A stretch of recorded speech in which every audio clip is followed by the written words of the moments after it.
Welcome to Talmudic Treasures. Today we're learning Nazir page 55, which continues to discuss that which we were talking about in yesterday's page, regarding a person who leaves Israel, in which the sages discourage that and say that if you go out of Israel, you actually take upon yourself an element of impurity. And one of the things that we discussed is that perhaps it depends on how you leave, and whether or not the element of impurity takes place by when you touch the ground, or even if, let's say, someone is carrying you in a box. So in this, the sages tell us, according to one opinion, that it actually depends on your mode of transportation. If a person is carried out in a box, that person is still considered to be pure.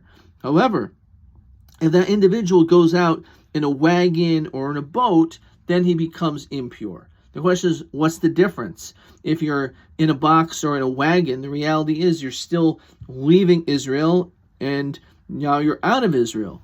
And on this, the sages say it's based on a concept which is called a milsa de lo shchicha lo gazu rabbanan. That when there's something in which is not frequent, not common, the sages do not get themselves involved. So even though the sages do place upon them certain levels of impurity, that's only in a case where a person would travel in the normal manner, which again would be a case, for example, traveling by boat. Maybe that would include a modern-day airplane, a person who travels by train, or some, let's say, an automobile. So these are all things which are normal.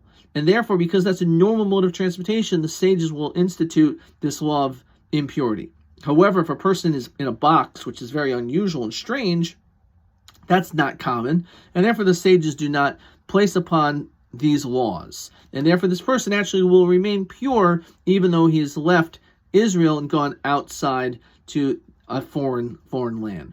Well, this is a concept that we've seen numerous times, which we've commented as well, that the only time the sages will institute a decree is if it's something that possibly can happen.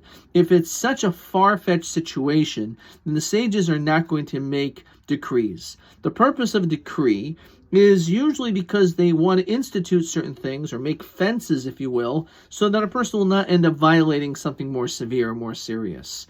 However, if it's something in which is not common, then there's not much reason to have to worry about it. And the sages are not going to make a decree.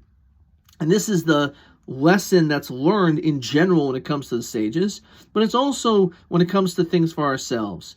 A lot of times people will put up their own fences, they'll put up their own defense mechanisms, and they're concerned, I better not do this because such and such a thing may happen. However, if it's something which is so infrequent, something which is really remote, or almost an impossibility, or extremely something which generally will not happen, then you should not put that as a boundary, as a barrier, as an obstacle in your way.